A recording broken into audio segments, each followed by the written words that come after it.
Hello,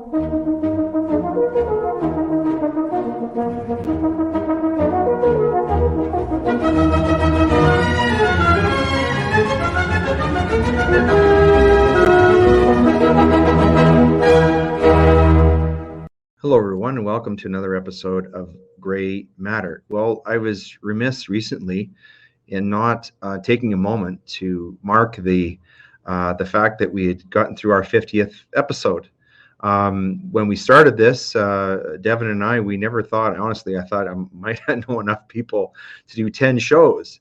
And through the support of viewers like you, the show has grown. And honestly, it may horrify you to know that we have bookings coming up through, I think, the end of October. And people are contacting us and they want to be on the show, which is just incredible. And we're so grateful for the support. So that's a sort of a way of marking the occasion and also thanking you.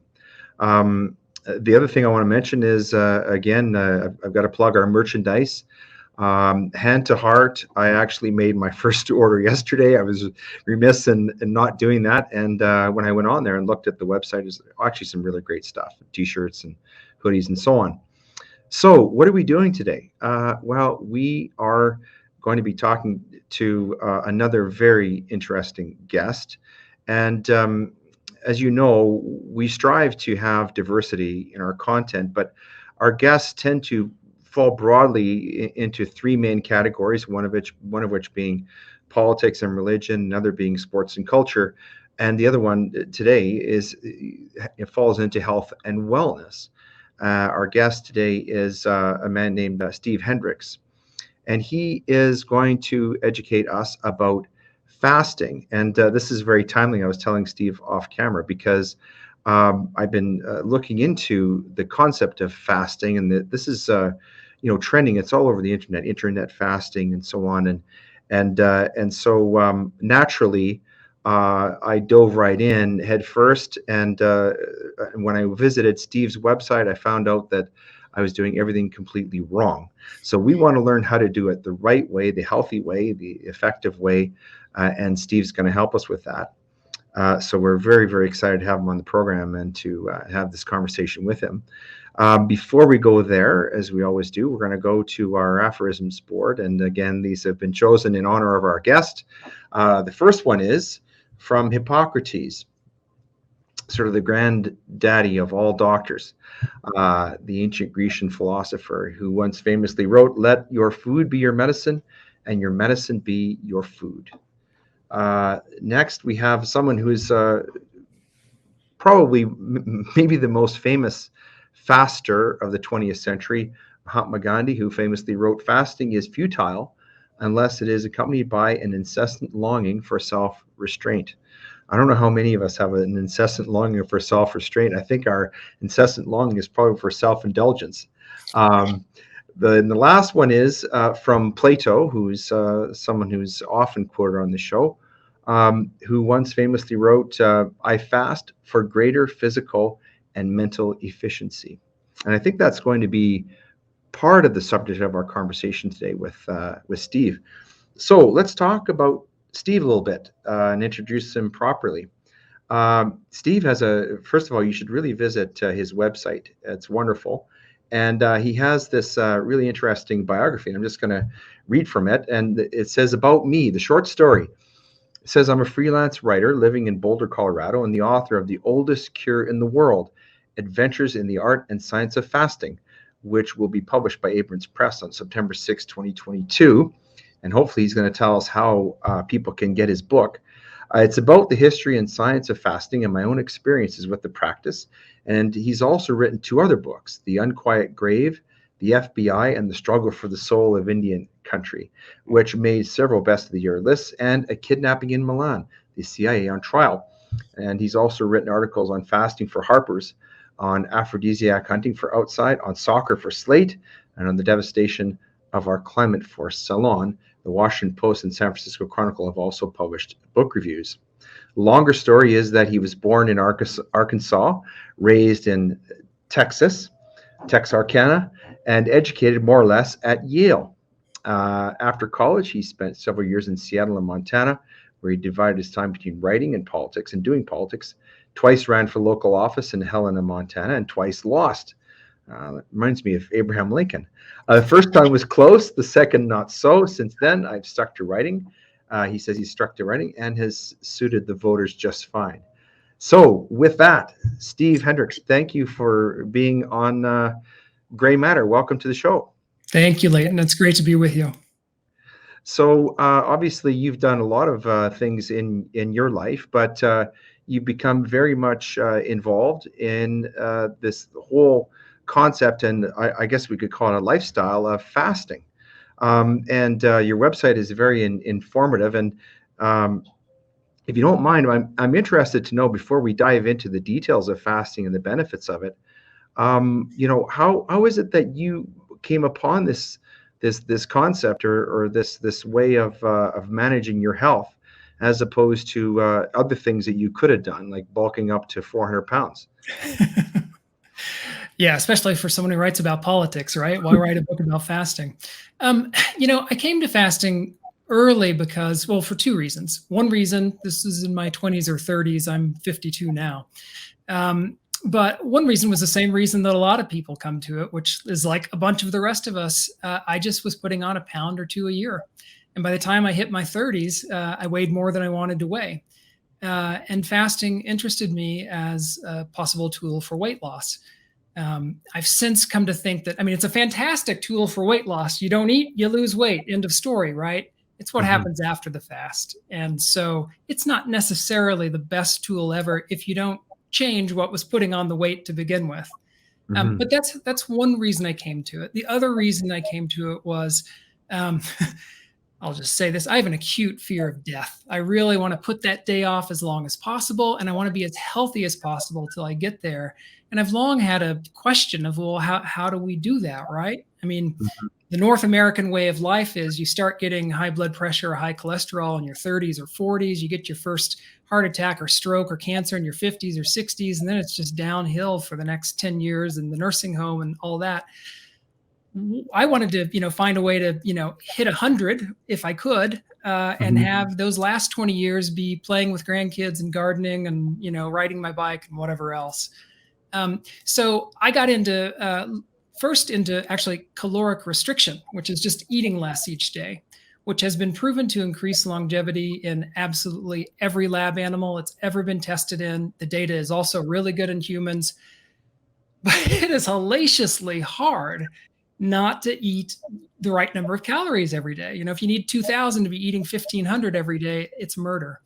But while I was looking into caloric restriction, I came across fasting. And that seemed vastly easier, both daily fasting, which some people know as intermittent fasting, which is just reducing your eating window each day, and prolonged fasting. The big surprise there, of course, is if you fast for days or weeks, people always used to wonder, I think more people know now, but how in the world are you not starving the whole time? In fact, when you fast, you break down your fat into various products, one of which is ketone bodies, which your body burns for fuel. Those ketones suppress your hunger hormones. So I thought, well, there's an answer. That's something I can do. I don't have to be starving all the time. And over the years, I've, looked into various pieces a little more, and it just seems to make really, really good sense for our health to make fasting a regular part of one's life. So obviously you have a love of writing. That's part of who you are. What inspired you to write the book about fasting? Yeah, so the book grew out of an article, a cover story that I wrote for Harper's Magazine about 10 years ago. And it centered around this fast of 20 days that I did, and also sort of wove in a little bit of the history and science of fasting. And it turns out if you publish on the cover of a fancy magazine, that's the only time in my career I've done that. But when you do it and the article does okay, publishers come to you and say, hey, do you want to write a book? And what I said to them was, well, those books you read that grew out of magazine articles that never should have grown out of the magazine article because the author didn't have anything to say? That's what this book would have been. And part of the reason for that was, it was about the articles, as I say, about the science, history, and my own experiences. The science, I just didn't think was compelling enough. I did not think we had enough science for a good book on fasting. I thought the history might bore me, And I didn't have many of my own experiences with fasting. I hadn't been fasting for long, so I just didn't have much to say. What has happened over the last 10 years, however, is that the science has blossomed in the most beautiful way. I could have written 2 books on the science of fasting alone, and I think they both would have been pretty convincing and solid. I also grew a little more interested in the history of fasting, and found it just to become fascinating the more I looked into it. And then the third thing was I had my own experiences with fasting deepened. There are many, many, many convincing uh, reports and even some science to support reversal of diseases through fasting. I had my own story. My health got worse and worse in my 40s, and I reversed some of my diseases through fasting. And the reason I thought those were worth adding to this pile of stories that's out there about disease reversal was mine were mental illnesses and neurological illnesses. And most of the illnesses that have been reversed through fasting in the fasting literature tend to be somatic illnesses, diseases of the body, not diseases of the mind. So I thought, well, here's a story worth, I want to look into that research and see what we know about that. And it's worth telling. So that's what the book ended up being. It's a mix of the history and science of fasting with my own story, woven throughout the narrative. Hmm. It's interesting to me, Steve, that um, I don't think I'm overstating the case that we have a really serious obesity problem. In fact, that may be the number one health concern, particularly in the Western world. For example, the United States and Canada. And yet, it's only in the last 10 years, as you say, that more and more useful research has come out about fasting. And that's despite the fact that the concept of fasting has been around for centuries, even millennia. I mean, Hippocrates was talking about this and back in ancient Greece and Plato. So how has this great concept of fasting been so long neglected? How is it sort of lost in the expanses of time, and what caused it to be revitalized over the past 10 years? Yeah, I had the exact same question. Those quotations you read attributed to Hippocrates and Plato, I had also read, and I thought, well, if they knew about it, how did we lose it? And Hmm. I hate to say this, I made the mistake too. I've made the mistake in print. Neither of those 2 quotations are true. You see them everywhere on the web. You will even see academics repeating them in peer-reviewed articles. When I went back and looked, however, the truth is that the ancient Greeks, although they used fasting, really didn't know what they were doing. And the Hmm. reason was they had a taboo, a taboo on dissection of the body. They couldn't look inside the body, so they didn't know how it worked. So they had to make up all kinds of cockamamie theories. The one that eventually prevailed was called humoralism, which is this idea that your body had these humors or fluids that had to be kept in balance, and that would achieve health. They were black bile, yellow bile, phlegm, and blood were the most commonly cited Hmm. ones. So it'd be the kind of thing where, Hmm. if you got a fever, then maybe your yellow bile was out of place and they would have to bleed you or, maybe make you fast, maybe make you overeat. There are all kinds of wild guesses. So they didn't know what they were doing Hmm. with anything practically with medicine, and they really were just blundering around with fasting.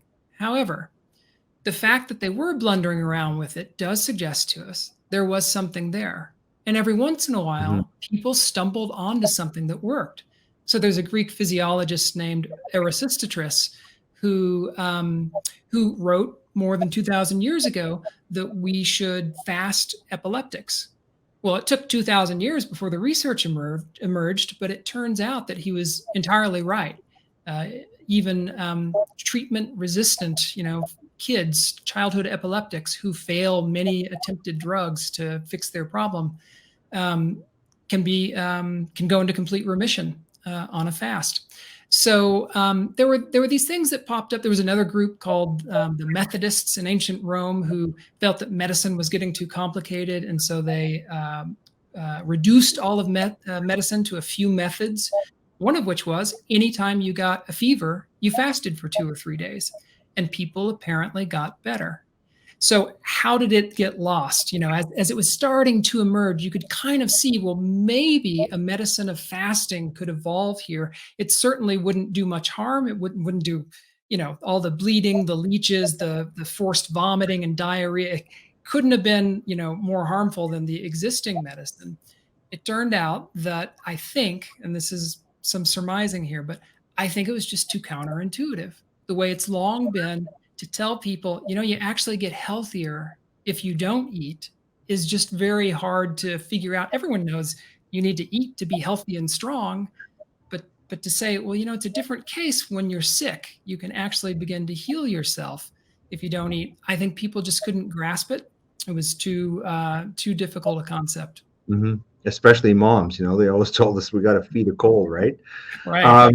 When I was doing some research for our discussion, Steve, I learned that the Russians have been doing a lot of this fasting for a long time. In fact, I read about a clinic there, and perhaps there's more than one, where people will actually fast for months, and they go there as you say, to heal all manner of diseases. Are the Russians sort of ahead of us on this journey at the moment, or are you aware of those clinics that I'm speaking of?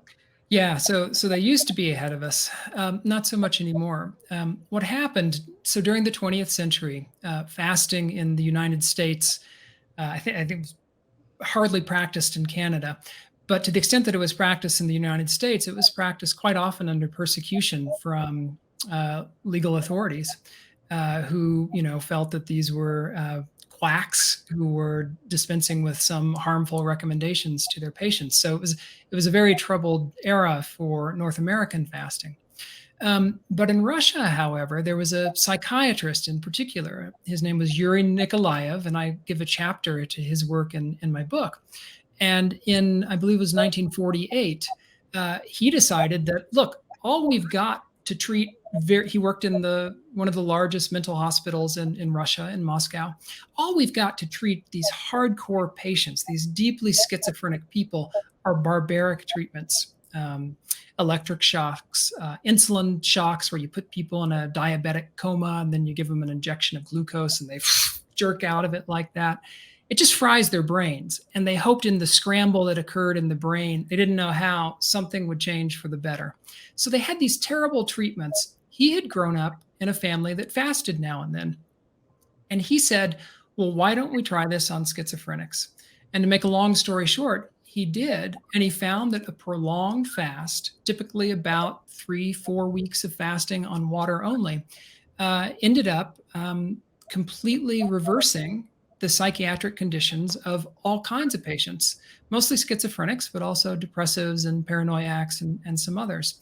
And because of his success, and because of his success in a very prominent place in Moscow, he got the approbation of the approval of the Soviet government, and for many decades had just a massive, fasting practice. He probably over 40 years fasted about 10,000 patients. And as his success grew, people began fasting in other clinics that he helped set up for diseases that weren't just psychiatric, diseases of the body. And they did a whole bunch, just piles and piles of research that's never been published in the West. It's all in Russia. It's all sitting in archives.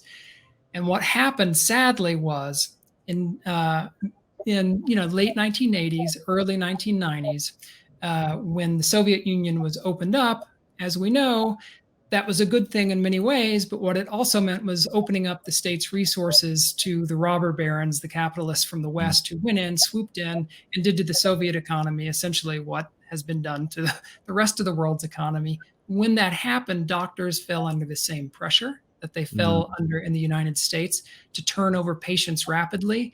And it's a whole lot quicker and makes a whole lot more money if you can just hand a patient a pill, right? Mm-hmm. Rather than putting them into a fasting clinic for 4 weeks. Mm-hmm. So most of the clinics died. The ones that survived, the one you saw, maybe this one out in Siberia, which sounds bleak, but it's actually a beauty spot. It's on this lake. It's a resort. and it's just struggling along. They still fast people, but you're right. People go to reverse their high blood pressure, their diabetes, stubborn skin diseases like psoriasis and eczema, a wide range of things that prolonged fasting can sometimes help with. That's really remarkable. Um, when I experimented with fasting quite recently, um, I did a 48-hour fast. As I said, after reading your website, I realized I did it wrong. I'm going to try it again with my new knowledge. But I had an experience. You probably hear this a lot, Steve. On the second day, I experienced mental clarity that was extraordinary. And this is at a time when I literally had no food in my body. I wasn't hungry. I wasn't overly thirsty, but I just found that I could concentrate more. I didn't feel tired. I had more energy. Even working out in the gym, I seemed to have more energy and more vigor there. What is it about fasting that seems to have this impact on the brain chemistry and the body chemistry? What's the sort of the secret potion that the body releases when it's not concentrating on digesting food? Yeah, I think there are so many things going on. I'll just try to zero in on a couple of them. One of them is just that last phrase that you said. The process of digesting food, of processing the nutrients then from that digested food and putting those nutrients to work in every single cell of the body is enormously labor intensive. It takes an enormous amount of energy. And I think kind of what you feel there with what you were feeling with your fast is sort of the opposite effect of, you eat a big pasta lunch or something, and then you don't want to do work in the afternoon. That's because your body's putting all this stuff to work. Um, well, I think something similar happens if you just take everything away. Sometimes it doesn't happen all the time. Different people can have different responses at different times, but sometimes that mental clarity you speak about happens just from being, in part, from being relieved of that work. Mhm. Now, I think two other things are probably also going on. You probably at 48 hours weren't going deeply into ketosis, that state where you've got to where you're really burning fat, and that fat is broken down into various bodies, as I said, one of which is the ketone bodies that your body uses for fuel. But you had probably increased your ketosis. There are studies showing that some of our organs operate more efficiently on these ketone bodies than they do on their normally preferred fuel, which is glucose. So Mm. these, ketone bodies have been likened to rocket fuel or jet fuel for the brain. And I think some people get a benefit from that. We also know a third thing that I'll say is, and I don't know how immediately you would be feeling these impacts, but if your fast goes on long enough, those ketone bodies stimulate the production in the brain of a growth factor called brain derived neurotrophic factor, BDNF. And BDNF is very important for maintaining the health of our existing neurons, for creating new neurons, and this might be some of what you were feeling, possibly creating new synapses between neurons. It's those synapses, those links between our brain cells that allow our brain to fire efficiently, that, hopefully keep us from getting dementia and things like that. It's possible you were getting a BDNF boost that you were feeling. Mhm. And the very final thing I will say on this is fasting affects, the reason that fasting can reverse prolonged fasting for multiple days or weeks can reverse and sometimes completely eliminate such a wide range of diseases. I mean, what in the world? It can reverse diabetes and skin diseases and even one form of cancer, follicular lymphoma and high blood pressure. How does it do this? It's working in every single cell of our body practically. It's certainly working in every part of our body. It's a very systemic change. We don't know what all it's doing to, dopamine and serotonin and all these other neuroreceptors in our brains. It's possible what you were feeling was also some pleasant uptick in or downtick in Mhm. one or more of those neuroreceptors. Well, yeah, and what's interesting about it is when I finally had something to eat, I didn't feel as good, and I almost regretted that I had stopped fasting. Um, but there is a way to do this right and a wrong way to do it. And that's part of what I want to talk to you about, because I would like people, if nothing else, who take in this podcast, to not only learn more about it, but to actually try it. And so we want to impart enough information to them, perhaps where they can get a sense of, okay, well, how do I get started? What's the best way? What's the best way to fast and get started, Steve? What would you recommend? Yeah, so there are two types of fasting, right? There's prolonged fasting, which is multiple days or weeks, and quite often that needs to be done under medical supervision. And then there's daily fasting, which people know as intermittent fasting, which scientists know as time-restricted eating, and that's the narrowing of the eating window. And I would say for most people, well, the advice that scientists and doctors give is that we should all do daily fasting, right? So that would be the first place that I would start. And the reason they say that, let's remember, we all fast every day anyway, right? We stop eating at night, stop drinking caloric stuff, up until break fast the next morning, you are fasting. The interesting question that scientists have only turned to in the last about decade or so is, should that fast be longer or shorter for better health? Does it matter? And what they have found is absolutely, it should absolutely be longer if we want to minimize our amount of disease as we go through life. And so what they have found is, see, let me go back a step and say, our body is a self-healing machine, right? It's making repairs all the time. If it didn't, you and I wouldn't be here in a couple of years. But it can only make these repairs at a very low level because it's busy with all that processing of nutrients that I was talking about earlier. When we give our bodies a break, it steps up our repair and protection mechanisms. But the catch is this: it's not like you finish that last, whatever it is, cheeseburger, and 2 minutes later, your body goes into repair mode, okay? There is a metabolic cost to the body that your body doesn't want to pay for switching from that processing nutrients mode, all right, and going to the repair mode. So the body waits. It doesn't want to switch into repair mode if 2 hours later, you're just going to eat some more French fries or Pringles or what have you. It waits until 6 hours after your last calories, eaten or drunk, before it hits repair mode. Even then, it takes another 6 hours, so 12 hours after your last calories, before it really ramps up and it goes into repair overdrive. All right. We know from studies, unfortunately, most of us are eating or drinking something caloric across 14, even 15 hours a day. So we're only fasting, let's say if we're eating 15 hours a day, 9 hours a night, which means you don't go into repairs in that first 6 hours. You're only getting 3 hours in kind of sort of deep repair mode. And you're never hitting that overdrive repair mode.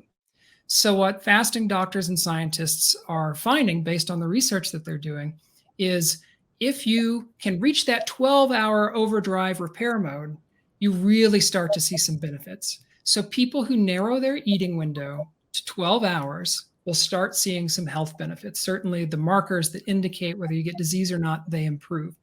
The benefits improve with every hour you shave off that 12. Down to, we know so far, at least 6 hours would probably be the healthiest window. So someone who ate in a 6-hour window and fasted the other 18 hours would probably be getting the maximum benefits or something close to it. Science is still a little young, still working out some things. Could be 5 hours, could be 4, could be 8. We're not exactly sure, but 6 would be a reasonable guess. Now, most people are going to say, well, I don't want to eat in a 6-hour window. I want to eat, in an 8 or 10-hour window. My answer is, I'm not a scientist. I'm not your doctor, but my answer is great. The scientists say you're going to get benefit anything below 12. If you can narrow it down to 10, pat yourself on the back. The way that the doctors recommend doing it is just keep track of what sort of window you're eating in now. And if it's 14 hours, shave an hour off it this week. See how you feel. How do you feel eating in a 13-hour window? Pretty good? All right. Next week, try another hour. 2 weeks, 3 weeks, 4 weeks later, try another hour. Go as low as you can go. That's the recommendation that the doctors give, and it makes sense to me. One other little piece of advice that they give, and then I'll let you jump in, sorry, is the earlier the window. I wanted to listen to you. Go ahead, Steve. Okay, so I just wanted to drink of water because I'm yammering so much. So what what scientists have recently found, and this was a big surprise for a lot of them, and I mean recently, just in the last 5 years, is that our bodies are hardwired to digest nutrients better in the morning and early afternoon. When we eat Mm. in the late afternoon, evening, night, it gets worse and worse and worse as it goes on, and that can cause us damage. So I'll give you an example. The best studied of these molecular processes is probably insulin. So insulin, we know, is the hormone that moves the glucose, the sugar, from our meals. Glucose, sugar, is our preferred fuel for cells of our body. It moves the sugar out of the blood vessels and into the cells where it's supposed to be burned for fuel. If you don't get that sugar out, it stays in the blood vessels where it dings up the walls of the arteries. The arteries can harden over time. That can lead to strokes, heart attack, dementia, all kinds of other awful things. All right. Mhm. So, what they have now discovered is insulin production occurs on a circadian rhythm. In mid afternoon, the brain tells the pancreas, where the insulin is made, to stop making insulin. So our insulin production starts slowly ramping down. There's less of it in the blood vessels to move our food, our glucose, out of our blood vessels and into the cells. At the same time, the cells are becoming less receptive to insulin. So when insulin comes knocking and says, let the glucose in, the cell says, sorry, can't hear you. I'm busy doing other things. So the later we eat, the more our glucose lingers in our blood.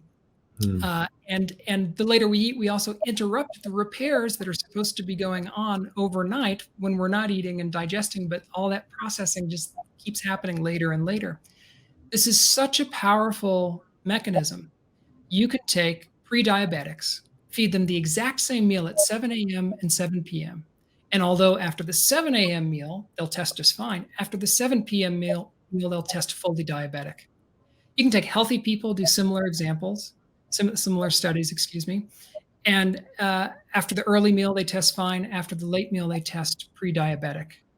And the study that really brought this home to me was it was this terrible study, a great study, but tragic one, of 15,000 attempted suicides in Sri Lanka, where the preferred method is pesticide because so many people are farmers who've been just completely devastated by the global market. So they drink this poison in desperation. People who tried suicide in the morning with poison were twice as likely to die as people who tried the pesticide in the evening. And the reason for that was the people in the morning, by the time they were found and rushed to a hospital, the pesticides had been so efficiently digested and processed by their bodies, and it had been moved through every part of their, the furthest reaches of their bodies, they couldn't be saved. It was too late to save them.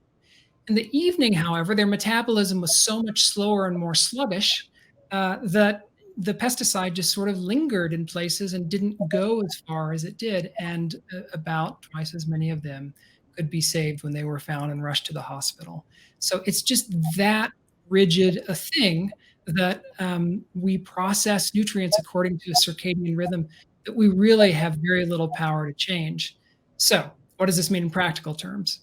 In practical terms, it means probably the healthiest eating window. Again, the science is young, but this is the best we've got. And it's good science, mind you. I'm not throwing out something that's had a trial in rats. We're talking randomized, controlled, carefully done human trials. Best science suggests start eating an hour or two after you wake up, finish eating 6 hours later. So for a lot of people, that might be something like 8 a.m. to 2 p.m. Now, if you're like me, when you heard that, you said, what the hell? Dinner time is my favorite time of day. I don't want to give that up. I love eating late. I love going to Spain and eating at dinner at 10 o'clock at night, right? Okay, there may be a compromise. By the way, I switched my eating window from like 8:30 to 2:30 and found it was just the easiest change to make. I had more energy. I love it. I adore it, but I get that not everyone can do that. What doctors think the reasonable compromise might be is put most of your calories in that like 8 to 2 window.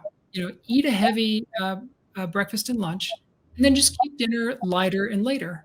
So that adage that you may have heard to eat breakfast like a king, lunch like a prince, dinner like a pauper actually turns out to be good advice, scientists think. Wow. It's amazing, the wisdom of the ages. Um, one of the things that I did wrong was exactly what you said, and that is when to eat. So that's really important. Another thing that I discovered from reading the information on your website is that it's also important what you eat after you come out of a fast. So maybe you could talk about that a little bit, and also the importance of that stuff that you've been drinking over the course of our interview. That water is really, really important too in terms of successful fasting, isn't it? Yeah, it is. I mean, we should stay well hydrated in life in general. You know, there are formulations like drink X number of glasses of water a day, but I think where the science is mostly headed was you just listen to your thirst and drink when you're thirsty. Mhm. Is the answer, but you have to listen. That's the catch. Most people aren't listening. They're busy with this task at work, or this child who needs something, and they're not paying attention to their cues. So that's Mhm. when people get into trouble, and that's why some doctors are saying, just drink this much water. On a prolonged fast, which we can get into if you like, of Mhm. multiple days, then doctors often do say very clearly, drink a minimum of X amount of water. A common recommendation is about a half gallon, um, but it varies by the doctor in the clinic and what kind of health you're in and so on. Mhm. Um, so, what to eat after a fast? Yes, absolutely. Fasting doctors over and over through the last 2 centuries um, were confronted with something. They would fast someone who had, let's say, rheumatoid arthritis or fibromyalgia, these terrible diseases of the joints and nerves, um, and the conditions would reverse. The patients would get better. Well, then they had the dilemma of, well, what are we going to feed these people after the fast? So we have centuries of experimentation. And what it all came down to was uh, every fasting doctor of any renown, um, I shouldn't say quite any, I would say 95% of, up until recently, of fasting doctors of any renown settled on some form of a plant-based diet. Mhm. And increasingly, I find that the fasting doctors who I most trust, who are doing, I think, the best research, are going for an entirely plant-based diet. At North America's largest fasting clinic and oldest fasting clinic, which is the True North Health Center in Northern California, they use a minimally processed diet of plants, and it's so minimally processed they do not even have added salt, oil, or sugar. And I think, this is a whole discussion in and of itself, what to eat. And in my book, I provide a sort of list of sources about diet that I think would be healthy for people who are curious to look at. But I think that this, doctors came upon this through trial and error, but we now have science going back about 40 or 50 years that really shows convincingly that the more your diet is plants and the less it's animal products and the less it's processed food, the Mhm. healthier you will be. And there are many ways of sort of parsing this out. To me, one of the most convincing is that if you look at studies of, there are these studies called the Adventist health studies, where they study this group of Adventists in the United States who are a great group to study because they're very similar. They mostly don't smoke, mostly don't drink. They exercise. They're pretty healthy. So you're not comparing apples to oranges. It's apples to apples. The one big difference is their diet. Some of them eat meat. Some of them are lacto-ovo vegetarian. Some of them are vegan. And you just find when you're looking at, well, how much disease does each one get? How many years of life do they get? The meat eaters do the worst. The lacto-ovo vegetarians do better. The vegans do the best. And they aren't even super healthy vegans. They're Beyond Burger and coconut oil in your ice cream vegans, vegan ice Mhm. cream. Mhm. Um, the reason doctors say this to the reason fasting doctors um, tell you to eat a diet heavily based in plants are really two reasons. One is this sort of general health that I'm talking about that has, I think, fairly consistently been shown with a plant-based diet. But two is when you're coming out of a fast, if it's a prolonged fast of multiple days, you have eliminated a great part of your gut microbiome, which is Mhm. filled with these bacteria, some of which do some wonderful things for us, others of which are quite harmful. Well, it turns out the most healthy, helpful bacteria feed on fiber. You Mm. only find fiber in plants. It's not in animal products, and most of the fiber has been processed out of highly processed foods. So if you go back to whatever it is, it doesn't just have to be candy bars and Big Macs. If you go back to healthy, free range, so-called healthy free range chicken or free range eggs or grass-fed beef, if you go to even maybe a super processed, very oily hummus that's just got saturated with saturated fat in the oil, those things apparently can help your bad gut bacteria grow back.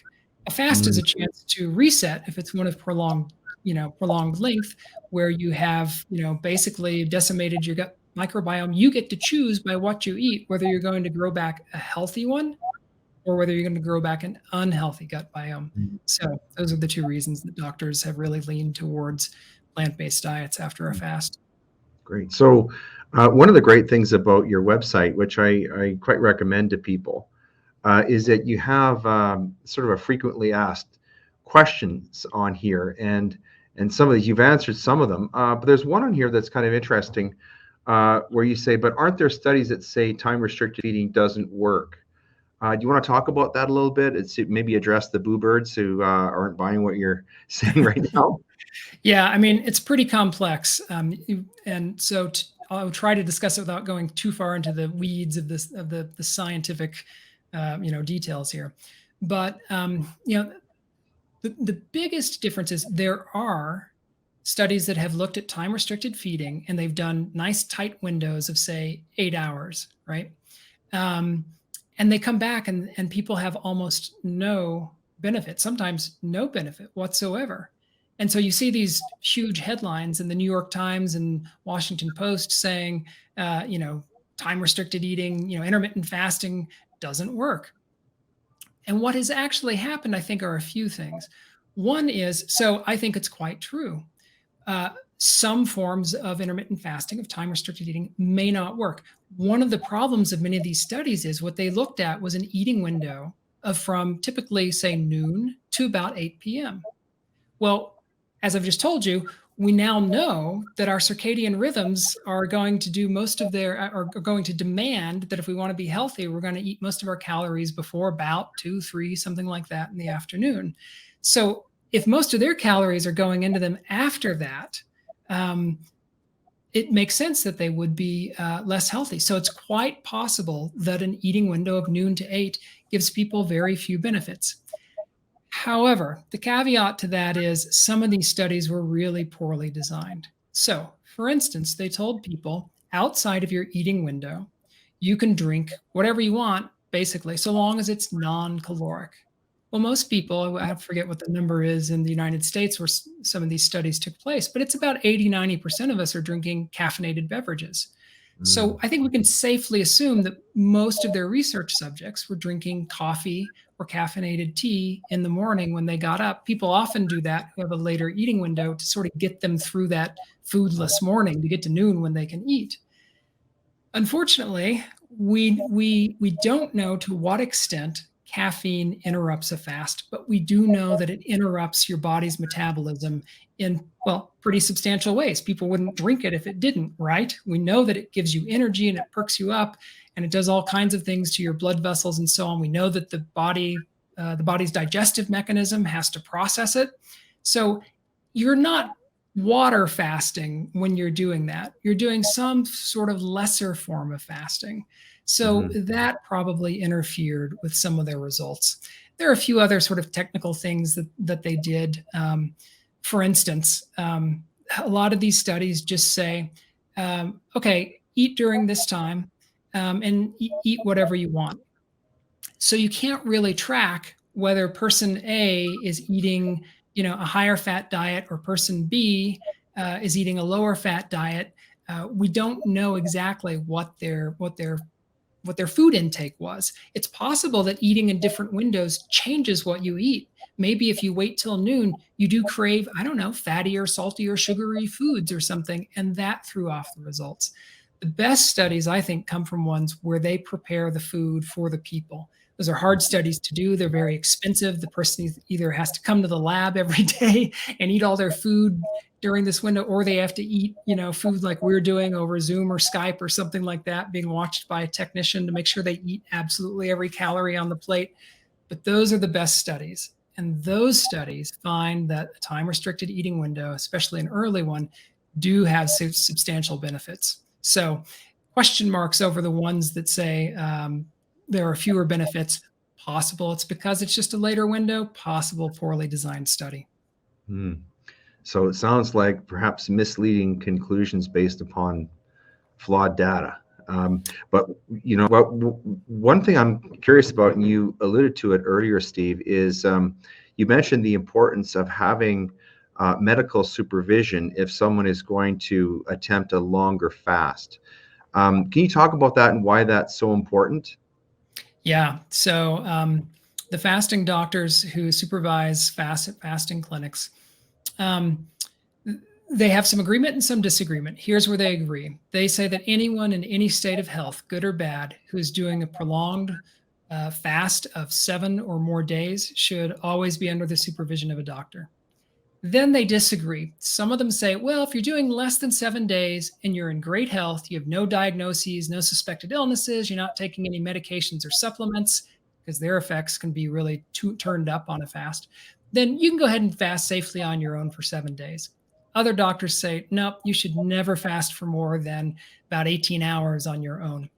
Hmm. The reason that they are so concerned about even healthy people, these sort of more conservative doctors on this, is because there are a few people, they're truly a very, very, very small number, but they do exist, who cannot process the byproducts of a fast. They either cannot process what happens with your proteins, which throw off some byproducts that give people trouble, or they can't even burn their own fat, their own ketone bodies for fuel. These groups of people can go into a coma if they fast long enough and can even die.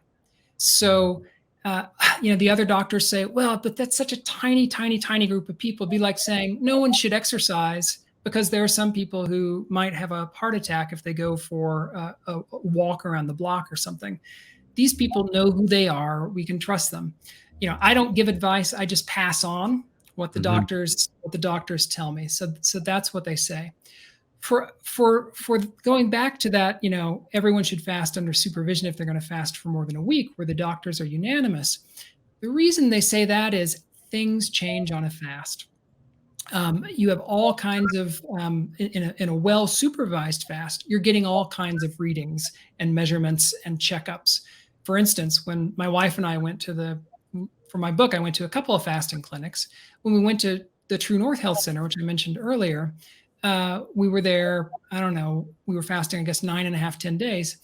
And I would say we had, every single day we had 3 checkups by a nurse, a doctor, or a doctor in training.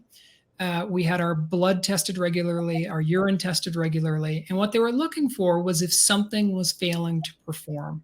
If your potassium just tanked all of a sudden, was that an indication that your kidneys, which are having to do a lot of work, processing a lot of stuff that's being broken down in a fast, were they having trouble processing it?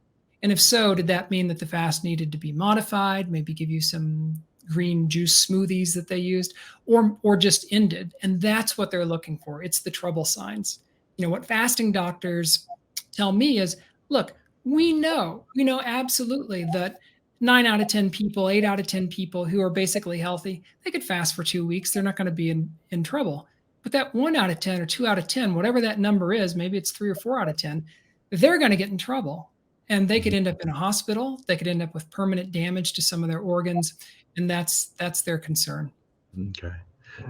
So one other question I had, Steve, is obviously you've talked a lot about the benefits of fasting. Are these age dependent, or is fasting something that is healthy for everyone?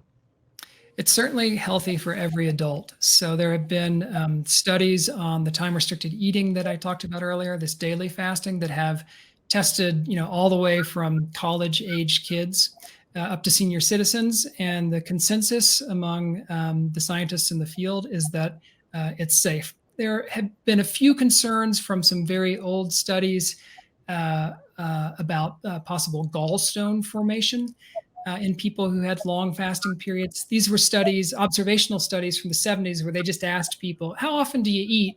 And from that information, correlated it with, how many of them had gallstones. And people who had longer fasts in these studies did have gallstones a little more often. However, there are so many other confounding factors that most scientists think that's probably what was going on. It was some other thing that was causing this, or that their answers in their survey may or may not have been accurate. Because, and the reason they think this is, in all the studies where they had specifically looked at, look, we're putting people on this time restricted window, we're tracking them carefully. Are they healthy or unhealthy? They all get healthier, or at a minimum don't get worse. No one, I don't believe there's been a single case reported in the literature of a gallstone. So daily fasting appears to be safe for absolutely all adults. For younger than adults, the jury's still out. Most people, most scientists and doctors I talk to say adolescents should totally be eating in a time restricted eating window. Maybe not 6 hours, but a 12-hour window, that would be a good way to start.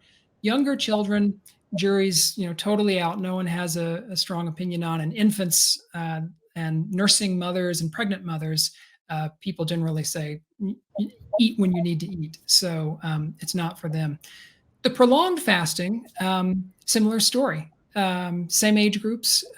For adults, most fasting doctors recommend a prolonged fast, usually under medical supervision, of at least a week a year as a house cleaning mechanism. But they would not recommend that to people who are underweight. If you eat in a time restricted eating window and you're getting all your calories each day, you can be underweight, overweight, middleweight, doesn't matter. It's the same amount of calories. So there's no, weight prohibition on eating in a time restricted eating window. But doing a prolonged fast, if you're underweight, you don't have any reserves that are going to last you for a week or 2 weeks or 3 weeks. So they don't want underweight adults doing it. People who are especially frail or have certain medical conditions, like congestive heart failure or advanced kidney disease, they don't want those people fasting. So prolonged fasting gets trickier because more complications can arise. And adults who are in doubt should certainly be under the supervision of a doctor. And most doctors I know will not fast children, including adolescents, unless they have some specific condition that really calls for it. The classic case, the most studied case, is childhood epileptics. And there's extremely good data and great studies published showing that fasting a 2-year-old, as cruel as that might sound, can reverse his or her childhood epilepsy. Incredible. You mentioned earlier, Steve, about intermittent fasting and the sort of feeding window, if we can call it that. And you mentioned, for example, one way of doing it might be to not eat for the first couple of hours after waking. But are there certain habits that are beneficial as part of fasting? For example, right before bedtime or right upon waking? Things like drinking water are the things that you would recommend that people would do right before bedtime, right before going to sleep, or right after waking up? Yeah, I don't have any data to speak of, and admittedly, this is not my field. How much to hydrate, right? So I don't have any data on or interviews with doctors who say to me that one needs to drink before going to bed. It may be good, it may not. I just don't know. I have talked with a lot of doctors who say sleeping is dehydrating. One of the first things you should do in the morning is drink. Now, they also say if you wake up and you're just not thirsty, you don't have to pound water. You don't have to force it. However, what they also then say typically is, look, most of us in the morning, we're busy. We're, throwing on the clothes, getting the kids to school, we're, whatever it is, and we don't stop and listen to ourselves. So one piece of advice I've heard doctors I respect recommend is, in the morning, go get yourself a glass of water. You don't have to drink it. If you look at it and you're not thirsty and you don't want it, you're probably not actually thirsty and don't need it for some reason. Maybe you were super well hydrated the night before or something. Most of the time, you're going to look at it and go, oh, I wasn't even thinking of that. Yeah, that sounds really good. And you're going to drink it. So they encourage, but do not enforce, I guess would be the short story, drinking in the morning very soon after waking. One question that you might get a lot, maybe seems somewhat obvious, but um, for people who, let's say, it's Thanksgiving or Christmas, and they get off of the beaten track of their fasting regimen, and they feast rather than fast. What advice would you give for people in those situations? Is it sort of, try to get back on track as quickly as possible to restore that sort of bodily rhythm that you talked about, or what's the best way to deal with that if you sort of fall out of line with your fasting regime? Yeah, the first piece of advice is enjoy that pumpkin pie. Don't do not torment yourself, right? Do not beat yourself up. Look, so as I said, my eating window is from generally 8:30 to 2:30. On Thanksgiving, on Christmas, on Friday night, if a friend calls and says, "Hey, you want to go, grab the bite to eat and a drink?" Sure. We have life to live, and it doesn't always conform to what is ideal health. There are other aspects of being healthy, right? Including being half happy and having social interaction.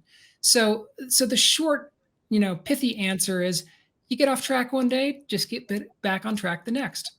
And don't worry about it. You know, it helps to know that when you do get off track, it does cost your body something. It's not a major cost. If you eat Thanksgiving dinner at, your window is, closes supposed to close at 4 p.m. and you eat Thanksgiving dinner at 6 p.m., you're not going to get cancer because of that. It's not that it's not that immediate. These are cumulative things, and I would encourage people to view it a bit like, I don't know, exercise or something. If you didn't exercise yesterday because you were too busy, all right. Should you beat yourself up today, or should you go for that walk or jog or whatever it is you do today? Well, I think that's the better answer.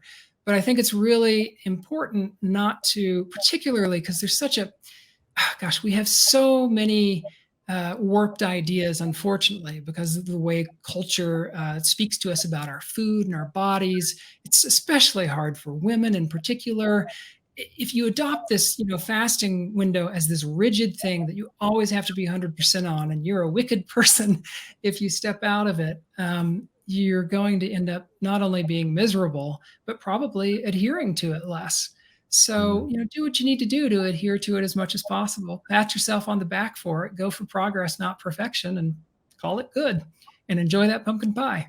Well, actually, on the subject of feasting, one sort of follow-up question, Steve, is I noticed when I did this recent fast I told you about, and I came out of it and ate finally.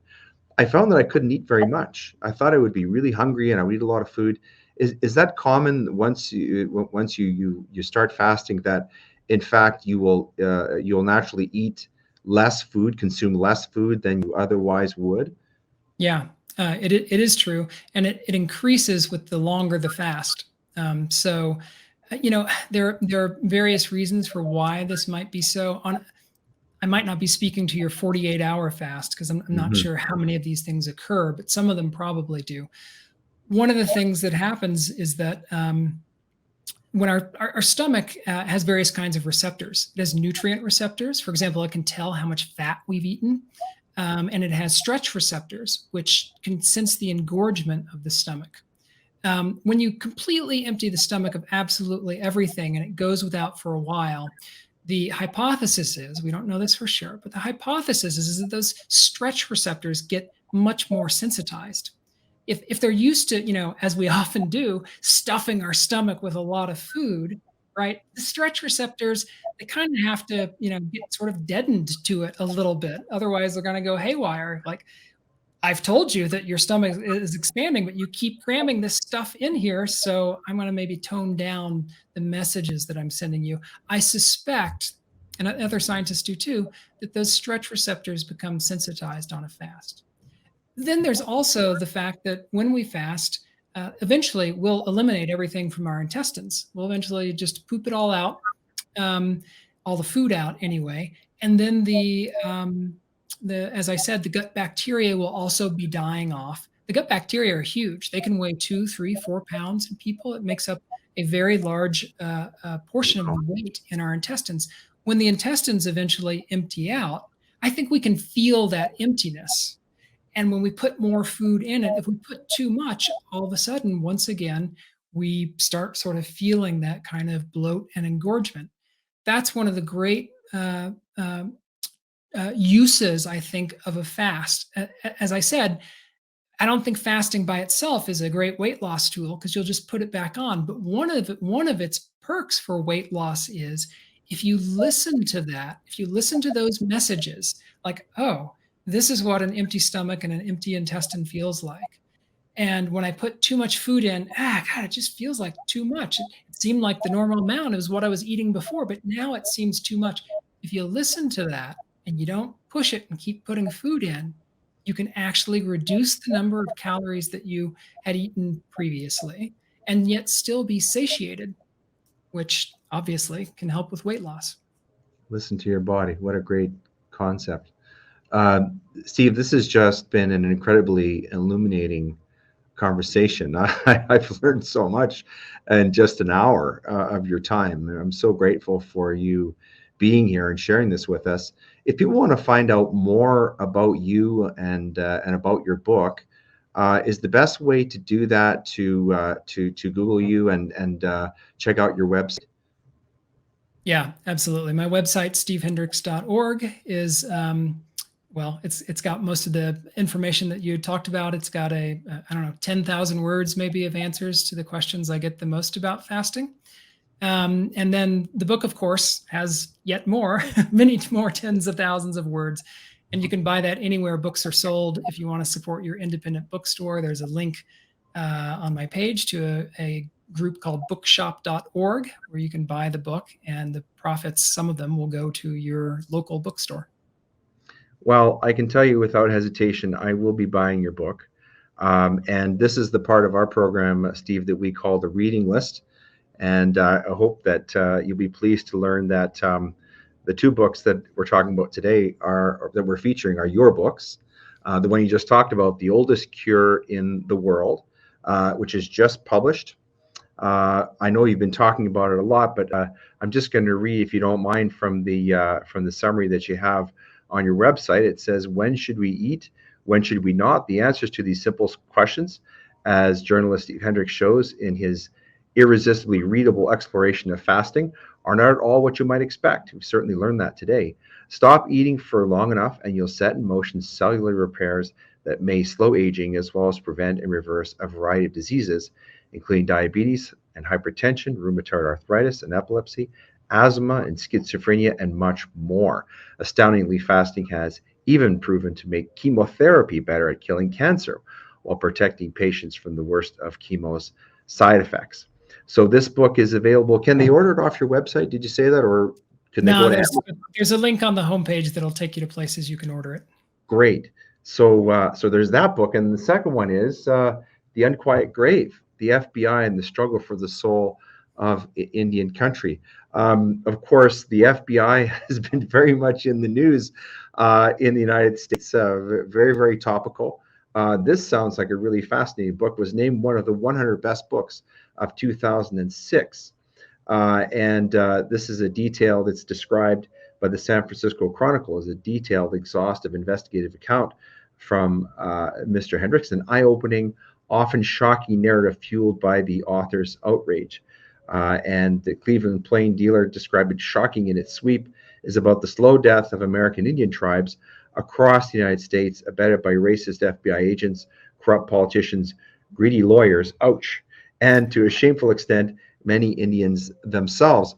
Do you want to talk a little bit about this book, Steve? It sounds really fascinating. Oh, that's kind of you to ask. Yeah, it's been a while since I've talked about it. So, imagine if the FBI had succeeded, they tried, if they had succeeded in crushing the Black civil rights movement under Martin Luther King, where would Black people be today? Well, back in the 1960s and 70s, the Indian people of America and Canada as well had a very strong Indian rights movement.